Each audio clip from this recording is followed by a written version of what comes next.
Alright, welcome to a new video, and this will be the first video of a series, so it's the introduction to the series, and the series will present a repertoire suggestion for black against 1e4 based on 1e5, as you can already see on the board.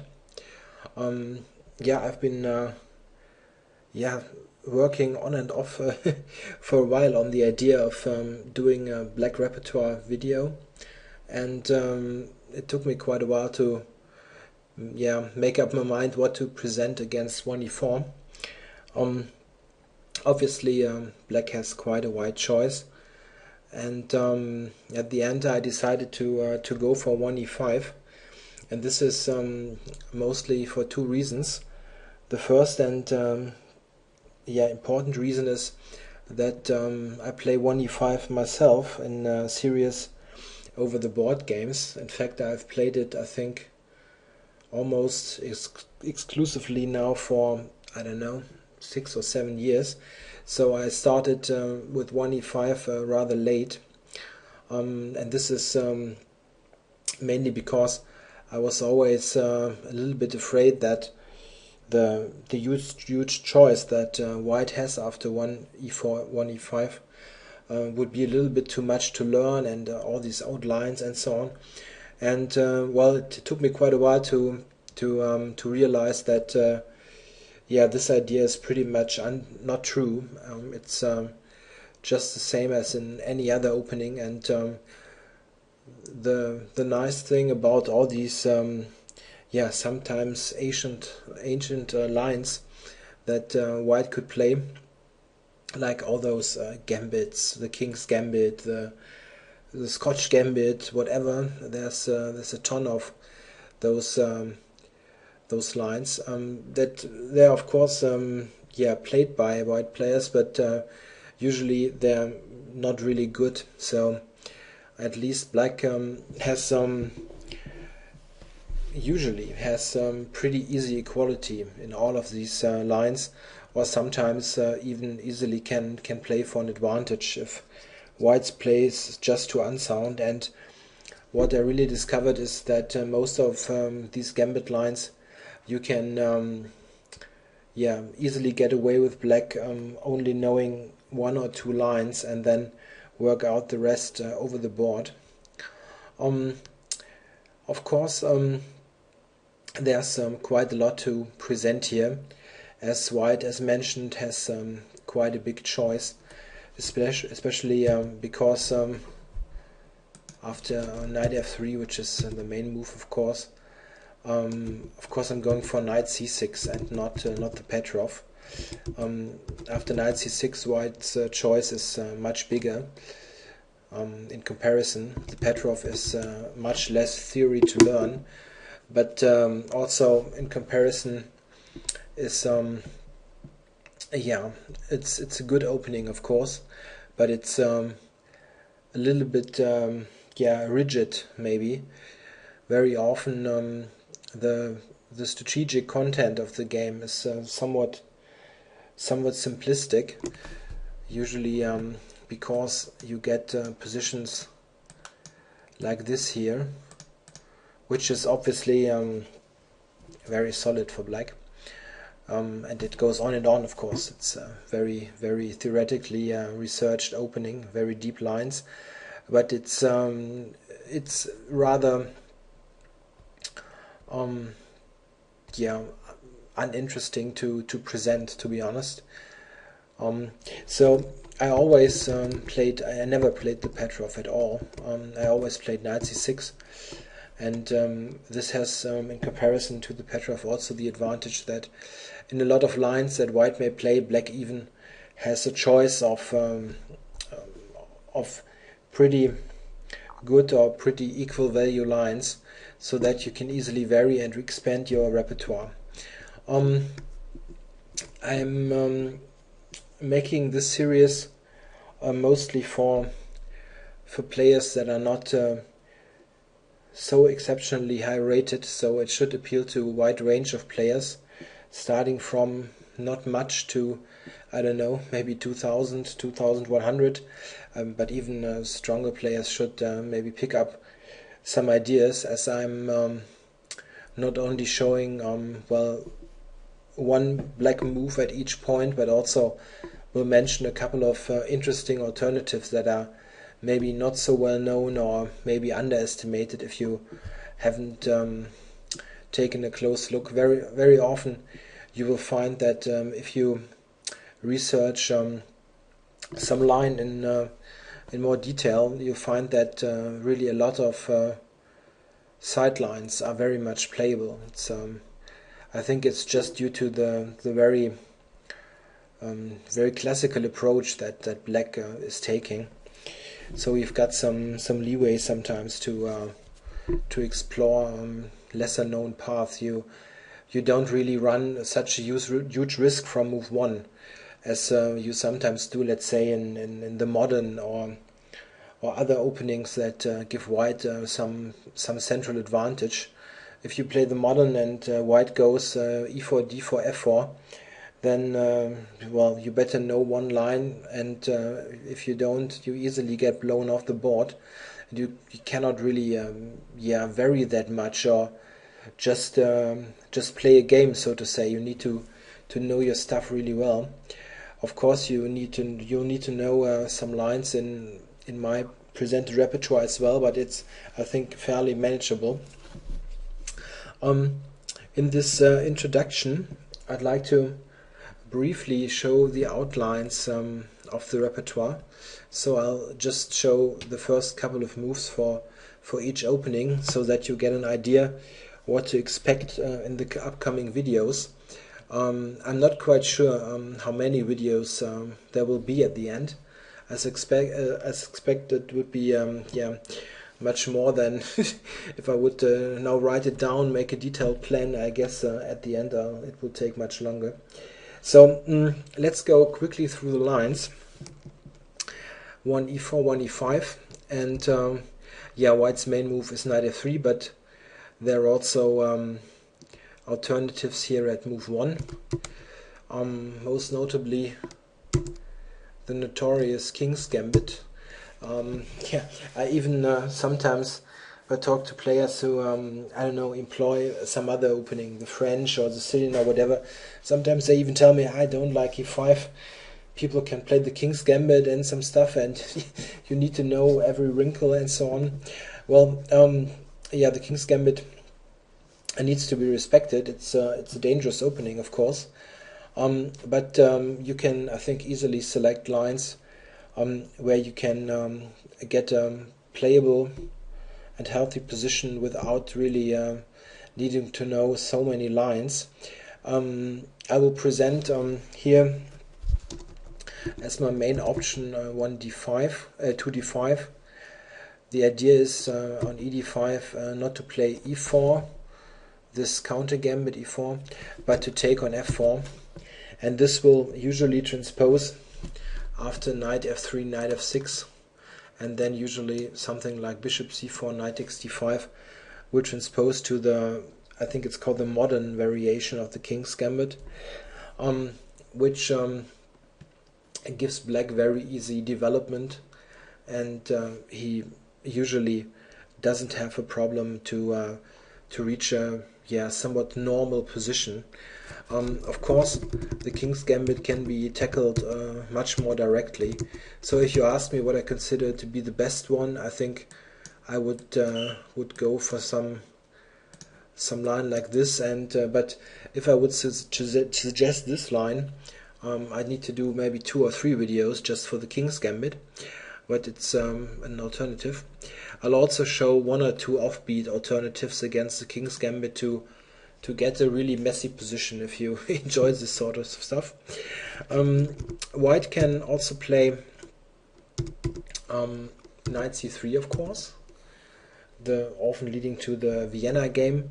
I just recommend knight f6 here, and if white goes for f4, sort of a delayed King's Gambit idea, black gets easy play with d5, and you can play this basically with just 1 or 2 lines that you need to know, and not even any huge deviations. Of course, the video on that will be much more detailed. White can also go bishop c4, on which I just propose to continue development, and here black can easily play bishop b4 or knight a5, and is okay in both cases. I don't recommend to take on e4 here, which is yeah, it's interesting, but somewhat too hard for my taste. But okay, more in the detailed video. White can also play the immediate d4, which black takes, of course. And now stuff like this here. After this, black only once again needs to know one or two lines, and is perfectly okay. On the second move, white can also go bishop c4, after which my recommendation will be along these lines. This can easily transpose to the Vienna after knight c3, or to the Italian game, which of course also needs to be looked at in the other move order, the usual with knight f3.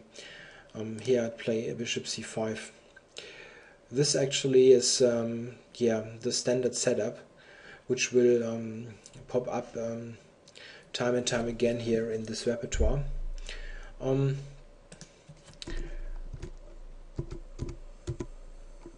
Now to the most common move, knight f3, as mentioned, knight c6. And now of course white has some choice here. Let's start with the unusual moves. c3, the Ponciani opening. You get it really rarely. I only got it once in a tournament game. The good thing is black just plays d5, and you need to know basically two lines there, and there are not many deviations. You can also, I think, easily find the move afterwards at the board. It's not a very dangerous opening, but it's good to know a bit about it, these two lines. White can go also knight c3 here, after which I just recommend knight f6. And now there's a point where white has a choice again. The most common moves here are d4 and bishop b5. White can also go for g3, after which I will show two lines. The classical setup here with bishop c5, which is very much playable, but will also show some sharper stuff with d5. There's even a line like this here, which is quite playable and also easily employable without learning too much lines. The move bishop c4 can be easily answered with this pseudo sacrifice. I'll look at this in the video later. And most often you get d4 or bishop b5. On bishop b5 I recommend bishop c5 again, which is a somewhat rare move, but it seems playable, and it fits very much to the other choices in the series. On d4, of course, I recommend to take and then enter the Scotch game here. In this position I'll show two lines. One would be the main line, which is very solid for black, but also somewhat difficult to play for win sometimes. So I'll also show at this point here the idea d6, which is an interesting choice if you want a somewhat more complicated game.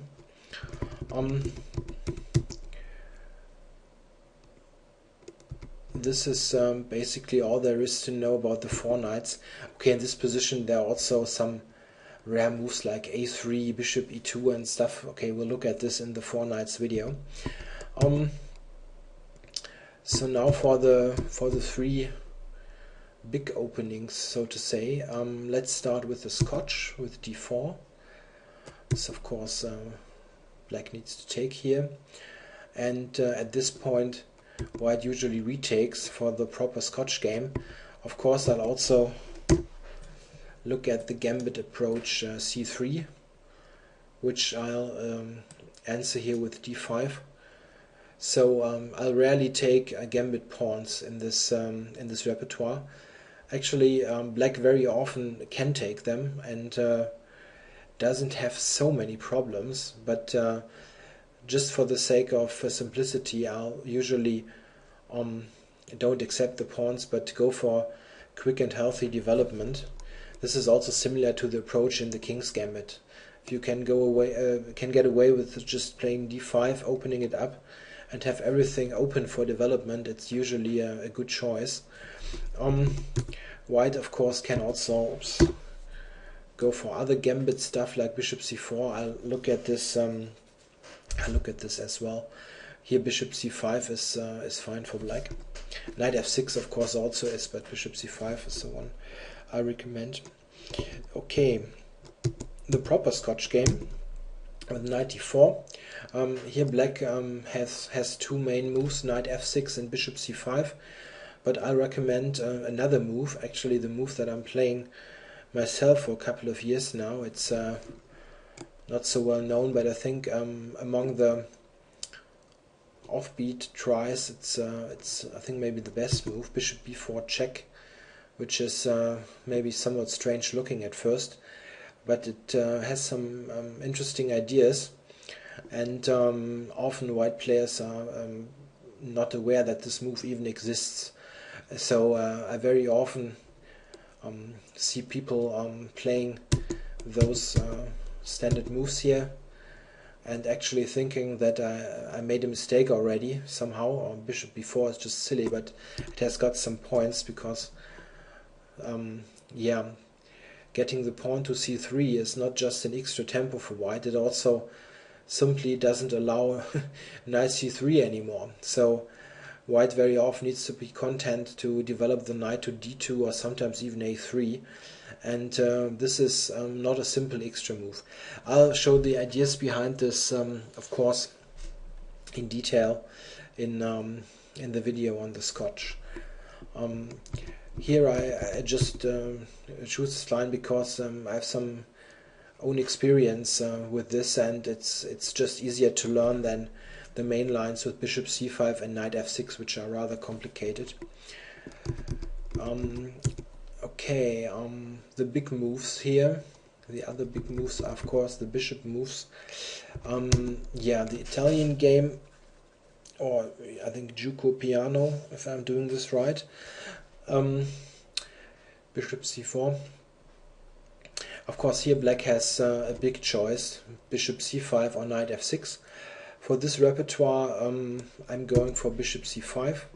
I think it's just the easier move to learn, but I was very tempted to go knight f6. I'm choosing bishop c5 because it fits nicely with the other repertoire. So you very often will develop the bishop to c5. So it makes sense to do this in the Italian here as well. But I show some outline of knight f6 because it's just very interesting to play knight f6 here, to directly attack this pawn and simply force white to take some concrete measures here.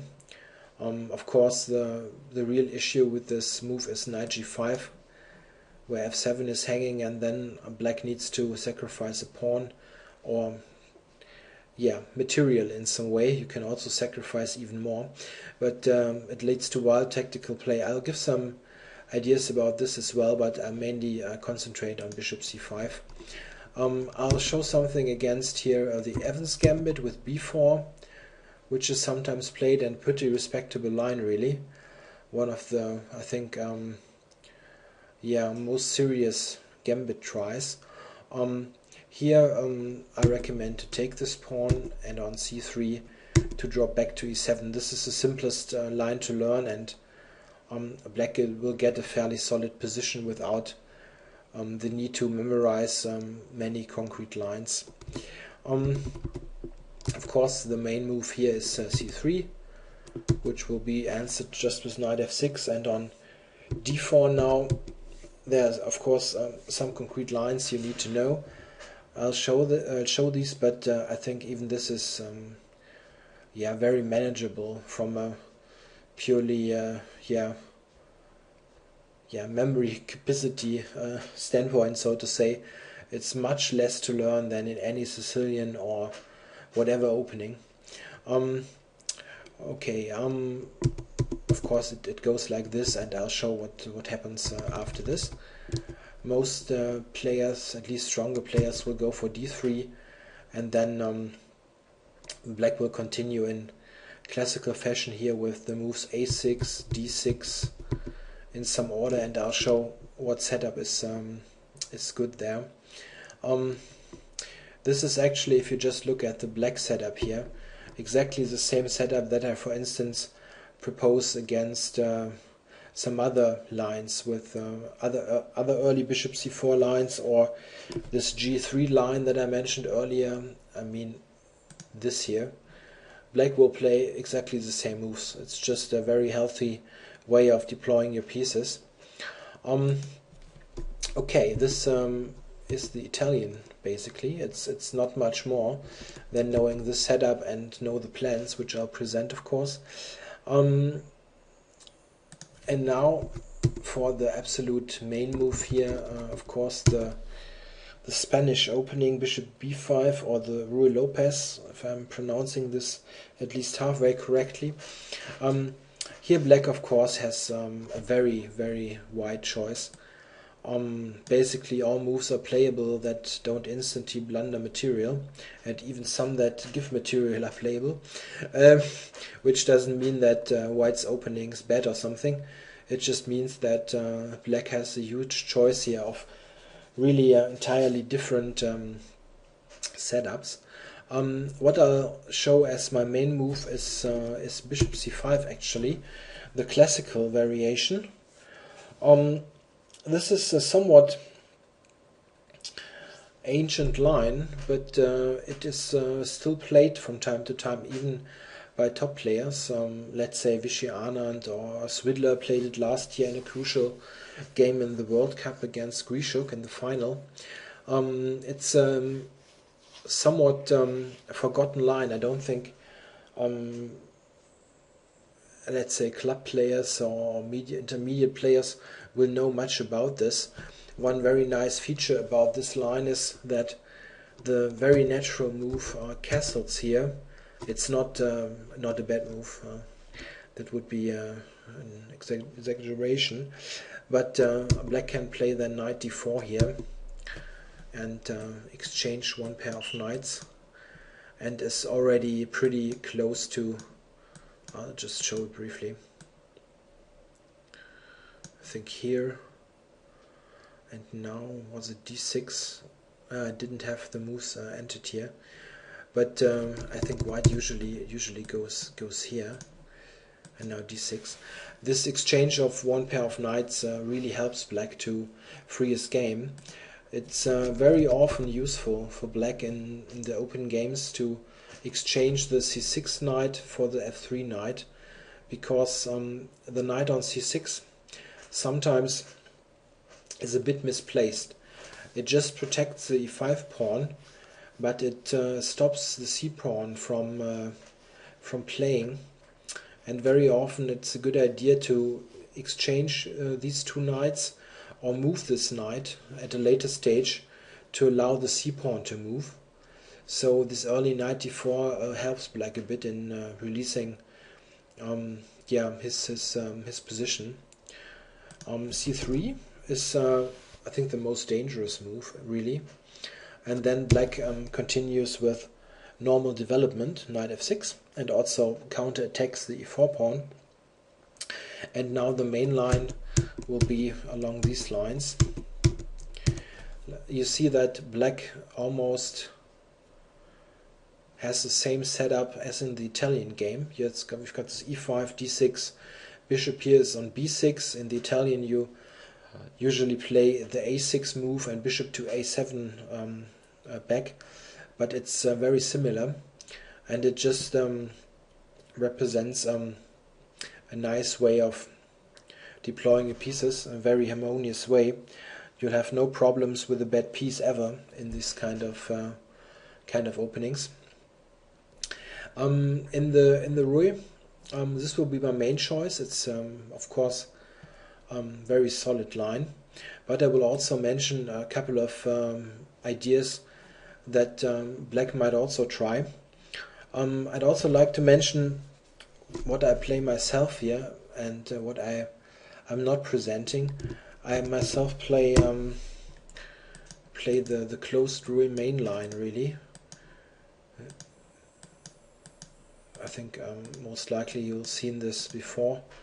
And now I play the Chigoran variation, and I also play here the Brea.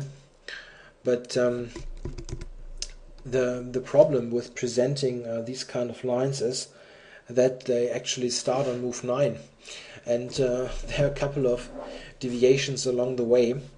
So it's quite a huge effort and would take a ton of videos to present this. I think it's a good idea if you plan to play 1e5 and you don't have such a huge experience, or maybe no experience at all. It's a good idea to start in the Spanish, in the Rui, to start with some sideline and play this for a while to get accustomed to the type of positions, and maybe at a later stage you can easily expand your repertoire with some more sophisticated line, maybe with like the closed Spanish, or there are of course a multitude of possibilities here. For instance, a very interesting move here is the Schliemann Gambit or Jänisch Gambit. This is really fine for black, of course entirely different to bishop c5, but the point is, it's a good idea to start maybe with a line like bishop c5, which is solid, playable, and very reliable. You can always use these kind of lines as a fallback option. So if you, let's say, you played this for a while, you know what to do, and then you decide to learn, maybe, let's say, to sharpen it up, you decide to learn f5. And then at one point, you have a game and you know, okay, your opponent will prepare for f5, or he plays it himself, or whatever. You don't feel like entering a hugely complicated battle. You can always use the old trusted bishop c5 as a fallback option and play a solid game. I think this is a really good option to start here with the open games with 1e4, 1e5. I myself played actually the Berlin variation at the start when I started to play 1e4, 1e5, and I really played this endgame line, which is well, not the most exciting thing to do on earth, but I played this for a couple of months. I didn't have it in a lot of tournament games, 2 or 3 or so, and I got early deviations, d3 and knight c3 and whatever, but I got some experience with the position types, and after a year or so I switched to really a6, the main stuff, and played this well until today. But I also have played f5 here and other lines. Black at this point really has a huge choice, and you can easily start with the repertoire I'm proposing, and then gradually build up certain branches in another way. So let's say, to keep it simple, because bishop c5 here on the Italian is a simpler move to play, I think, compared to knight f6. So start with bishop c5, get some experience in the positions, and after a while you can easily say, okay, I want to play somewhat sharper, I play knight f6. So I think this repertoire can be a very good starting point to build up your own individual repertoire, which of course may include entirely different lines or some other lines at certain points. For instance, another example here, let's say white plays this c3 gambit line. What I usually play here, what I will recommend is D5, because it's such a simple equalizer that it's just useful to know that, play it, and it's fine. I just show this briefly. Bishop G4, Bishop E2, check here, Knight takes, Queen C4. I don't want to get into detail, just to show the main point. White then takes here, check. And now this endgame arises, pretty much forced after, yeah, almost forced. There are one or two possible other moves, but almost forced out of the sequence here. And black has no problems at all. I got this even in tournament game 1 and 1 pretty easily. And I also had this in tons of blitz games, and usually I outplayed them in the end game. Somehow, if you're the better player, you still have possibilities, but of course maybe you don't want to exchange queens so early and play the simplified position. It's fine, but maybe not to your taste on this day. So later, after you know this, you can easily say, okay, I want to play something more complicated and just capture the pawn, for instance. It's very playable. Or here black even has the choice to play knight f6, which after this kind of moves leads to something entirely different. So take maybe this repertoire that I'll be presenting in the next couple of videos as a starting point, and then after a while try to branch out and try other things. Yeah, thanks for watching the introduction.